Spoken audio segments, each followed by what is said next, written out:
Natin dito sa studio para sa Press Officer Undersecretary Claire Castro. Yusek Claire, yes. Welcome. Good morning. Good morning, Yusek. Good morning, Ivan. Good morning sa lahat ng mga kababayan natin na nanonood sa inyong programa. Dami natin pag-uusapan, Yusek. Mukha nga.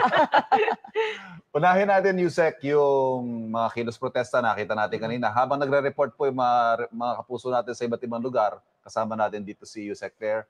Ano ho ang reaksyon ninyo sa nakikita ninyo? At ang Pangulo, nasaan ba siya ngayon? Saan siya nagmamonitor ng mga pagkilos? Kanina pa natin sinabi na kapanayam ako ni Weng Salvacion.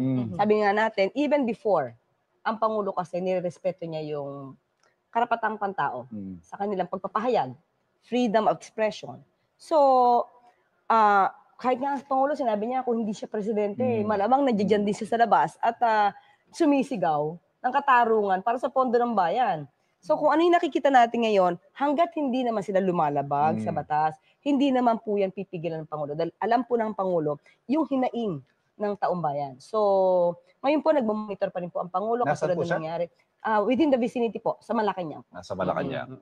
Masasabi ba natin, Yusek, na ang Pangulo ay unbothered? Tama ba yung salitang unbothered by all the protests going on? Kasi sabi niyo po parang nag-tune out siya dun sa tinatawag niyong ingay for the calls for resignation, yung mga talks of destabilization.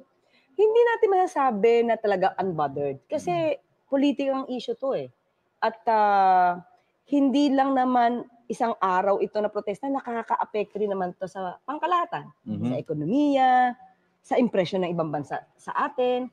So hindi masasabing unbothered siya. Kumbaga, kampante lang siya dahil alam niya yung ginagawa ng tao ngayon ay para mapanalo ang mga sangkot. Pero hindi magpapakampante to the point na hindi niya papansinin. So lahat po na nakikita niya po ay mensahe ng mga taong bayan, makikinig po siya. Actually, ay tatanong ko kung was there a point dito sa serye, series na po ito serye ng mga kilos protesta, that the president felt threatened? Hindi ko nakitaan kasi ang Pangulo na felt threatened siya. But sabi nga natin, pero sabi naman niya, hindi siya magpapakampante. Yes. Hindi siya magpapakampante kasi nakikita din naman niya na maraming kababayan natin na hindi na maganda yung pakiramdam sa nangyayari sa korupsyon. So, ito, welcome to sa pakikinig at pakikinggan niya lahat. Pero may mga ilan kasi. May mga ilan-ilan na gustong maghasik, no? Ng kadiliman dito sa gobyerno natin na ang gusto ay pababain ng Pangulo. So, hindi siya pwedeng magpakampante. Kailangan laging handa. Yusek, nakita natin lately na mismong si Pangulong Bongbong Marcos siya ang nag-aanunsyo, di ba? Siya yung nagsabi na dapat bago magpasko, may mga nakulong na. Siya rin yung nagsabi na may mga inilabas ng warrant of arrest. Ano po ba yung mga hinahabol pa ng Pangulo sa puntong ito na talagang meron ba siyang clear timeline bukod dun sa by December 25, dapat may mga nakukulong na? Yes, yun naman kasi nakikita natin dapat mabilis ang pag-aksyon dahil sabi ng Pangulo na marami na naiinip na kababayan natin. Kung kaya naman agad isampahan ng kaso at nandiyan ang ebidensya, huwag na magpatumpik-tumpik sa ng kaso. At siguro dahil inanunsyo na rin ng Pangulo na ang tao gusto mabilisan, yung mga ibang sektor ng gobyerno, mga institusyon, hindi rin sila magpapakampante. Alam mo yun? So parang may call sa lahat ng ahensya na involved dito, kumilos kayong lahat. Pero nabanggit niyo po yung gusto ng mga mamamayan, mabilis na aksyon. May mga naiinip po, Yusek Claire. Bakit daw hanggang ngayon, iisang kongresista pa lang ang nasasampahan? Ang mga nakukulong, mga unknown, mga hindi natin kilala na DPWH official sa mga probinsya. Bakit yung mga umamin na, ghost projects, halimbawa yung mga Bulacan Boys, yung ito sina Bryce Hernandez and Henry Alcantara, very obvious naman yung kanilang partisipasyon, ang kanilang kasalanan, bakit hindi pa rin sila nakakulong? Okay. Meron kasing pagkakataon na kailangan ka pa na ebidensya. Okay? Kumpletohin yan. Yung mga nasampahan na kaso, it means sa mata ng ombudsman, kompleto na to. Kaya isinampa na to. Kaya nirekomenda na isampa na to sa Sandigan Bayan. And after that, yung Sandigan Bayan naman, sila nag-issue ng warrant of arrest. So, may mga pending pang preliminary investigation sa ombudsman, sa DOJ. Hindi kasi, sana may unawaan to ng mga kabayan natin. No? Kasi ito yung mundo ko eh. Bago ako pumasok dito sa pagiging press officer. Ang pag-aanalisa ng isang kaso, hindi nadadaan sa isang tulugan. In just one night, meron ka na boom, meron ka ng case. Hindi po ganun eh. Kasi sa dami po ng ibinibigay na dokumento, pagsampa, minsan nakita niyo po nung nagsampa si Assistant Ombudsman, karton-karton yung mga papel. Hindi pwedeng porkit pinasa mo ngayon, tapos bukas meron ng resolution. It would be unfair sa respondents naman na hindi aaralin porkit sinampa ng ombudsman. Or rather, sinampa sa ombudsman or agad-agad ang ombudsman may resolution. Aaralin po yan. Yun po yung natawag nating due process. So sa mga kababayan natin ngayon, wag po kayo ayoko namang utusan, wag kayo mainip. Naiintindihan po namin na naiinip kayo. Pero ang masasabi lang po natin, halos mag-aapat na buwan pa lang. Pero meron na po tayo mga issues. May BIR cases na na-file, meron na mga na-freeze na assets, meron na na-auction ng mga sasakyan, may mga kaso na po na nasampa, may mga warrants of arrest na po na issue in just 4 months or less than 4 months. As compared, hindi ko ito maiiwasang ikumpara, as compared sa 6 years ng dating administrasyon na walang ganitong nangyari. Walang malakihang pag-iimbestiga, walang warrants of arrest na na-issue na katulad nito, walang hinahabol na anumang sangkot. So, kung ikukumpara po natin ang bilis ng administrasyon ngayon para mapanagot yung mga sangkot, mas makikita niyo po yung positive side. Kasi nakita niyo po, in less than 4 months, nandiyan na po yung ibang mga resulta. Sorry, very related question po ito kasi nabanggit kanina ni Akbayan Representative Percy Sendanya. Ang reklamo ng mga kababayan natin, yung mga kinakasuhan niya, puro dilis at sapsap. Asa na yung mga balyen at mga pating? Mga malalaking isda ang hinahanap ng mga kababayan natin. Okay, marami na pong nakasuhan. May nirekomenda na pong kasuhan yung mga ibang mambabatas natin. Hintayin lang po natin muna dahil sabi nga natin, hindi ito basta-basta masasampadan. May mga lawyers din to. Magkakaroon to ng counter affidavits. So titignan yan, babalansihin yan. Anong ebidensya ng mga respondents, anong ebidensya ng mga complainants. So kapag ka po naman nakita ng ombudsman na meron ng certainty of conviction, isasampa po agad ito sa Sandigan Bayan. So maaari pong hindi ganun kabilis agad. Pero sabi natin less than 4 months pa lang meron nangyayari. Pero iba po kasi pag sinabi natin due process. Yung ginagalang, yung due process. Okay, sasabihin natin, dilis lang ang nahuhuli sa ngayon. Dilis man yan, malaking isda man yan, may napapanagot dahil may nagnakaw sa pondo ng bayan. Yusek, isa po sa mga nabanggit kanina no, nung mga nagkikilos protesta, gusto rin nilang makita ng institutional reform. Yung tinatawag nilang totoong reforma na, syempre may makakasuhan, may makukulong, pero what happens next? What happens after this? So, ngayon ba, pwede na nating pag-usapan kung ano yung mga institutional reforms na nais ipatupad, halimbawa ng Malacanang? Unang-una, syempre, tignan natin sa kabinete. Kapag may mga issues ba, kailangan ba sila agad isuspend? Kailangan ba sila mawala? So, isa yan eh. Kasi para ipakita ng Pangulo na hindi nagtotolerate ang Pangulo kung may mga kasama siya na may issue. Hindi natin sinasabing guilty po Okay. Kung may mga issues dito, hindi po yan ito-tolerate ng Pangulo. So maging pribado man sila na citizen, ano man mangyari, kahit wala na sila sa posisyon, tuloy pa rin ang pag-iimbestiga. Partner, mga kapuso, ganito ho kakapal ang mga listahan ng tanong namin kay Yusek. Pero pansamantala, pupunta muna tayo sa reports ng ating mga kasama. Kukuha tayo ng live update. Ayan, dahil yan, si Rafi Tima. Malapit nandyan sa Menjola. Ano ba ang ligtas sa sitwasyon dyan, Rafi? Ivan Pia, live nga tayo dito sa Menjola. Kung sa mga ibang lugar ay punong-puno ng mga tao, dito sa ating kinaroroonan ay tahimik at bantay sarado ngayon ng mga pulis. Yung 3 kalye na papasok dito sa mismong Menjola ay sarado na. At hindi lang basta sarado, ilarawan lang natin kung gaano katindi yung pagbabantay dito ng mga pulis. Itong ating kinaroroonan ay may mga nakaharang na mga concrete barriers. Bukod dito, sa hilera ng mga concrete barriers, ay may mga concertina wires pa na nakapalibot. At doon sa mismong Chinroses Bridge ay may mga magkakapatong na mga shipping containers. Yan yung direksyon patungo sa palasyo ng Malacanang. Ganyan kahigpit yung pagbabantay nila rito. At dito naman sa may bahagi ng Legarda Street na patungo sa direksyon ng Santa Mesa ay meron ding mga nakaharang ng mga container ships, mga shipping containers para tiyakin na hindi talaga makakapasok dito yung mga ralista. At dito namang Roses Avenue ay meron din, ganoon din, may mga nakaharang din na mga concertina wires, mga concrete barriers at mga shipping containers. Mahigpit na mahigpit yung kanilang pagbabantay dito dahil ayaw na nilang mangyari yung naganap dito noong September 21 kung saan nakalusot dito yung mga ralista, nakipaghabulan pa at nakipagbatuhan pa sa mga pulis. So yun yung iniiwasan ngayon ng mga otoridad. Kanina ay may mga ralista na nakalapit dito sa may malapit sa Mendiola, mga pro BBM, yung isang grupo at yung isang bahagi naman ay mga militante.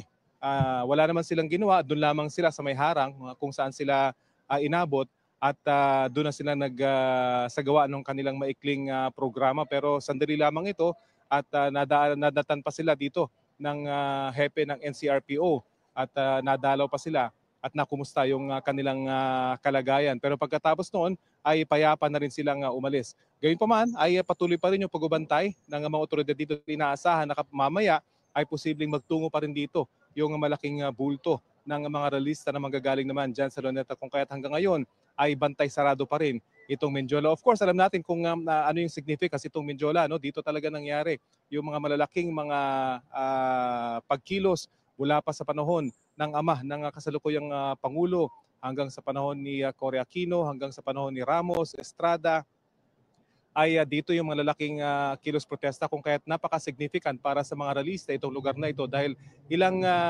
daang metro na lamang ay ang palasyo na ng Malacanang. So very symbolic ang lugar na ito. Of course, itong Mendiola Bridge ay pinanggalan ng Chino Roses Bridge in honor of yung ating kasamahan na journalist na nagtaguyod sa malayang pamamahayag nung panahon ng martial law. So napaka-significant ng lugar na ito para sa mga realista at significant din para sa mga otoridad dahil kapag nakapasok dito yung mga realista ay malapit na sila sa palasyo ng Malacanang. Patuloy tayong mag-aantabay dito, Pia at Ivan, para sa latest lalo na kapag nagtungo na rito yung mga realista na galing dyan sa Luneta. Ivan, Pia? Babalikan namin dyan. Maraming salamat, Rafi Tima. Balikan natin si Yusek Claire. Castro. Naputol tayo kanina doon sa pinag-uusapan natin mga reforms. Yusek Claire. Kasi isa din doon sa mga panawagan sa Trillion Peso March ay yung calls against political dynasties. Ano ho ba ang tingin dito na ating Pangulo? Kasi si Pangulo, meron din siyang anak na nasa Kongreso. Kasi siyempre, hanggat binoboto yung tao, binoboto yung mga kandidato, kamag-anak yan, di kamag-anak yan. Sa ngayon kasi, wala tayong magagawa. Kasi nasa demokrasya tayo kung sinong pipiliin ng tao, na inibinoto, proseso yun Pero ayun nga po, may nakahaing panukala to ban political dynasties and they are asking the president na i-certify to as urgent. May posisyon na ho ba ang Pangulo dito? Unang-una ganito Chinek ko kasi nung last year, parang si Senator Robin Padilla. Tama ba ako? Sa ngayon Akbayan ang naghain ng siguro, tingnan natin. Okay, kasi dapat makita muna natin yung mga provisions ito. Kasi nung nakita ko last year, si Senator Robin Padilla, isa sa may panukala. Yes. Anti-political dynasty. Pero may nakita tayong news na parang tinutuloy pa ba niya to? Dahil siya mismo ay natutuwa na lahat ng kamag-anak yata ng Duterte sumalang sa election. So parang contradicting doon sa gusto niyang ipanukala ng anti-political dynasty. So ito naman, tingnan lang po natin kung ano po ba yung bill, kaaralin naman po yan, para susugan o para tignan ng Pangulo kung nararapat ito. Samantala, and we are here with all our white hair and all our baston and we are here to say tama na, sobra na, ikulong na ang mga kurakot, mga diastiya. We get them out. What is it? Sabi nyo kanina, ay yung mga kasama nyo dyan, some of them were your companions 40, 50 years ago at NAMFREL. And you said that this is a defining moment. Some of yeah, it is a defining moment. You know, Pia, I mean, the people I came with here were the people who were the same people who were together in the EDSA March 40 years ago. And we're still going here. We love the Philippines. We think the Philippines has hope. And so we're telling the Filipino people, let us stick together, let us stay together until we get this problem resolved. We cannot postpone it any longer. Kasi in 1986, we got rid of Ferdinand Marcos. In 2000, we got rid of what's his name? Estrada, President Estrada. In 2013, we had the Napoles scandal. We had senators, congressmen jailed, etc. And then na-release na rin sila, etc. So now we are here in 2025. It's every 12 to 14 years. It has to stop. That's why I'm saying it's a defining moment, because we've got to stop it right here and now and not wait for the next 12 years or 14 years to come. We have the numbers, we have the rage, and we have talagang garapalan, these dynasties and this corruption. We must get them out. Is that clear, babies? Professor Monsod, loud and clear. Thank you very much. Please be well. Okay. Thank you. Alvin, I love you too very much. Bye-bye. Thank you. At maraming salamat. Darlene Kai, babalikan ka namin dyan mula sa EDSA Shrine. Si Yusek Claire gusto mag-react doon sa sinasabi ni Professor Monsod kanina tungkol doon sa asa na yung mga matataas na opisyal na hindi pa nakakasuhan. May binanggit pa siyang pangalan. Yes. Oo. Una-una, sinabi na natin kanina, di ba? Sabi nga ng Pangulo ay yung filing of the cases is not just for optics. Kailangan may ebidensya. Kailangan, hindi lang ebidensya, dapat kumpletong ebidensya na makapagtuturo talaga sa kanila. So, kaya ngayon, meron ng mga preliminary investigation na sinasabi natin, sabi niya dapat ikulong na. Ang hirap po kasi na magsabi ngayon at magsabi ng mga pangalan kasi baka maakusahan ang administrasyon, ang ombudsman, ang DILG ng prejudging. Hindi po tayo pwedeng magkaroon ng prejudgment dito. Masisira po yung sinasagawa talaga na malinis sa pag-iimbestiga. So kung magkokomento po ang lahat na dapat si ganyan na paila na, dapat ganyan ikulong na, nang hindi pa po na nakikita na mabuti ng ombudsman yung mga ebidensya. So tapos sasabihin natin, dapat makulong na si ganyan bago magpasko. So prejudgment yun eh. So hindi po siya naaayon sa due process. So dapat laging may due process tayo dito. At hintayin na naman po natin kung ano po ba yung magiging resolution talaga ng ombudsman sa mga mambabatas, mga political mga politicians na nabanggit. At kung meron namang sapat na ebidensya na nakita ang ombudsman, doon po talaga magkakaroon ng warrant. Yusek, gusto ko rin makuha ang reaksyon ninyo, partner, doon sa binanggit ni Professor Monsod, defining moment daw ito para sa sambayan ng Pilipino. At nagbanggit siya ng parallelisms at points in history na nagkaroon ng ouster of presidents dahil nga sa mga iba-ibang mga kontrobersya. What do you think of that? Na ito po ay isang defining moment. Dapat talaga defining moment to. At sino ba nag-start paging defining moment ito? Kundi ang Pangulong Marcos Jr. Kung hindi ba siya nagsiwalat na to, hindi ba niya to sinama sa SONA na mahiya naman kayo? At iimbestigahan niya na malaliman ang nangyaring korupsyon dito sa mga anomalyang flood control projects? Mabubuksan ba ang isip ng tao? Nakatago ito. Bulag sila dito. So talagang dapat defining moment ito, especially sa ating Pangulo dahil siya yung nagbukas nito. Kung hindi niya po ito binuksan at hindi po siya naggalit sa mga corrupt na to, nandiyan po ba kayo? Wala kayong malalaman kasi itatago ito. Katulad ng nakaraang administrasyon. 6 years. 2020 pa, may ghost projects. 2020, inamin ni dating Pangulong Duterte. Ano napala natin? May napala ba kayo? Wala. Ngayon lang meron. Naku, Yusek, nabanggit nyo na mismong Pangulo ang nagbukas ito. Gusto kong balikan yan mamaya, Yusek, para pag-usapan natin kung na-anticipate ba ng Pangulo na ganito kalaki ang maging epekto ng kanyang pagsisiwalat noong SONA. Pero At parang nagkakaroon ng backlash din sa kanya mismo. na pati siya nadamay na rin doon sa mga akusasyon. So, pag-usapan po natin yan mamaya, Yusek. Pero Unity statement po ang napagkasunduan ng Trillion Peso March Movement. Ito yung binasa po natin noong Lunes sa ating press statement or press conference. At yung nagbabasa ngayon ay una si Bishop Colin Bagaforo na mula yung unang Trillion Peso March hanggang ngayon ay talagang napaka-active sa kanyang pamumuno sa kilusang ito. At kasama niya po yung susunod na magbabasa naman ay si Paing David na President ng Akbayan at kapwa ko pong spokesperson ng Trillion Peso March. Until what time are we expecting the program to finish? Sino pa yung mga expected natin mamaya? May mga darating pa ba? May mga Ayun po, so yung program po natin, we're a long way to go po. So itong CSO program ay magpapatuloy hanggang mga 2 o'clock, although hindi ko maalala kung on time pa kami, so baka mas matagal pa. We'll check. And then pagkatapos po ng CSO program, dito, magkakaroon naman po ng youth program na dito naman maghahayag yung mga kasama po nating kabataan. At bukod dito yung maraming mga artists na magtatanghal, ay dito din po yung magpo-perform. So we're expecting yung performances ng Moro Beats at Over October dito sa second part. Yung performance naman ng Ben and Ben ang magpo-close po sa ating CSO program. At sa mga magsasalita po, nandyan po si Kong Percy Sindanya na na-interview niya, si Kong Laila de Lima, si Kong Chel Diokno, si Chief Justice Tony Carter, ko si earlier ay click ng sa program din siya. Sorry, di ko na, sa dami nangyayari, di ko na memorize, pero marami pa rin po, marami pa po kayong mapupuntahan dito sa Trillion Peso March, so come on down po. Marami pang maabutan. Maraming salamat Tito D, ang co-convener po ng Tilde. Maraming salamat at good luck sa inyo. Wishing you all the best.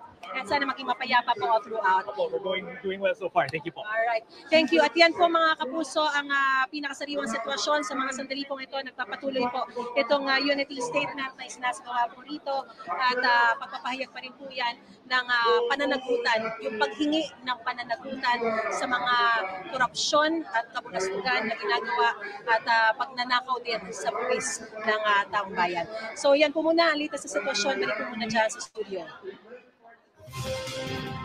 Maraming salamat, Mariz Umali.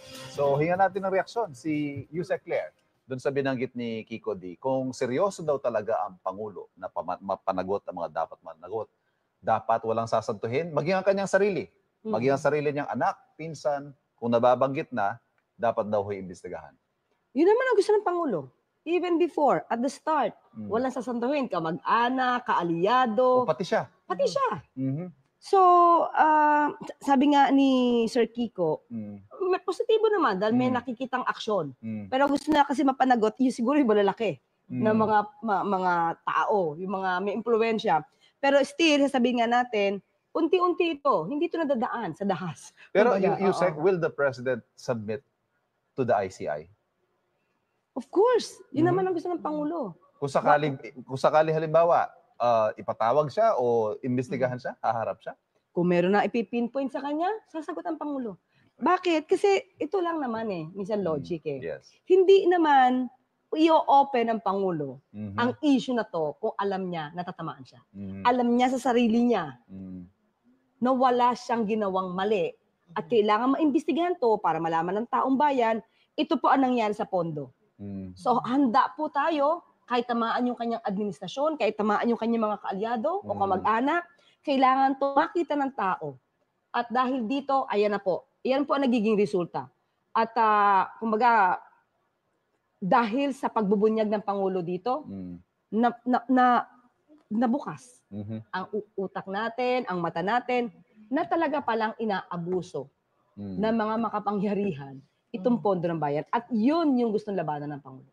Kasabay nito, Yusek, may mga, syempre, nung nilabas to ng Pangulo, nagkaroon tuloy ng mga banta ng destabilisasyon. Sa tingin niyo po ba, para sa Pangulo, at this point, importante ba o mahalaga ba na magkaroon ng loyalty check? Alam naman ng Pangulo, nang bigay naman ang AFP, Kasunduluhan, PNP, at ang mga miyembro ng kabinete, na yung loyalty nila. Hindi lang naman sa Pangulo, kundi sa konstitusyon. Ang pinapatupad lang naman nila is para sa konstitusyon. At siyempre, dahil konstitusyon, mananatili ang Pangulo bilang Pangulo natin. At yung mga may issue naman about destabilization, alam naman natin kung saan galing yan. Katulad nito, yung Trillion Peso March, they are not for that. they are not for destabilization. Alam naman nila na ang Pangulo ay nagtatrabaho. Ang may gusto lang yan, alam naman natin, yung gusto na umupo bago pa mag-2028. Yusek, panghuli, may nakita akong post sa Presidential Communications Office. Pinulong ng Pangulo ang hepe ng PNP, NBI, ang Secretary of Justice. Kasama po kayo. Ito po'y patungkol daw sa paghahain ng mga warrants of arrest sa mga may kaso na. What can you tell us about that meeting? Okay, at that time, yung meeting na yon, inalam ng Pangulo yung update, ano mangyayari, kung halimbawa man na maglalabas na ng warrants of arrest, dahil marami na po nasampahan na kaso, handa ba ang PNP, handa ba ang NBI, ang DOJ? So lahat po yan, kailangan malaman ng Pangulo kung ano na ang susunod na gagawin. So dapat handa kung ano man ang eventuality, kung maraming makakasuhan. So, yun lang po yung So, personal po na tinututukan ng Pangulo at may sense of urgency on his part na may mga maaresto. Saka sinabi niya na kapag may warrant of arrest, baka makapaglabas ng mga ebidensya pa ibang tao. So, bantayan po yun. Basta po dapat lang ay hindi lalabag sa anumang batas o rules itong ating mga law enforcement agencies. Alright. Yusek, napakarami natin na pag-usapan. Ngayong umaga, magpapasalamat po kami sa inyo dahil... bago nyo ko matapos ito. Gusto ko lang mag-react kay Father yata yon. Sinabi niya na para ang hirap mahalin ng Pilipinas kasi maraming corrupt. Right? Kanina sa homily. Tingin ko, ito lang sa aking opinion, Father, at sa mga kababayan. Huwag natin ilagay sa isip natin na mahirap mahalin yung bansa. Yung bansa natin, wala naman siyang kasalanan eh. Ang mga kasalanan, yung mga ganid sa pondo ng bayan. So, hindi ba kapag yung bayan natin ang inaabuso, mas lalo nating mahalin kaso para ma-lift natin siya from these people. So, mas lalo nating ibigay yung 100% nating pagmamahal sa bansa natin. Ang hindi natin mahalin dapat yung mga korap. Yun yung tanggalin natin. So, still, gusto ko sabihin sa taong bayan na mahalin natin yung bansa natin. Yun lang. Dahil dapat nga naman pahalagahan natin kung anong meron tayo dahil ang bansa natin, syempre, para sa mga kabataan dito, hindi naman tayo dito magtatapos. Sabi nga nga, lahat ng nakausap natin, the fight for corruption will always remain. Yusek, maraming salamat po. Thank you very much. It's my honor, Pia, Ivan, to be here at GMA. Palace Press Officer, Undersecretary Claire Castro. Gangster, we do that better than anybody. I bet you got it twisted, you don't know who to trust. So many player hating niggas trying to sound like us.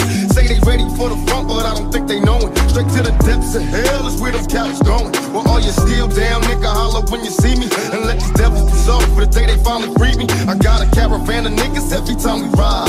Hitting motherfuckers up when we pass by. Until I die, live the life of a boss player. Cause even when I'm high, fuck with me and get cross later.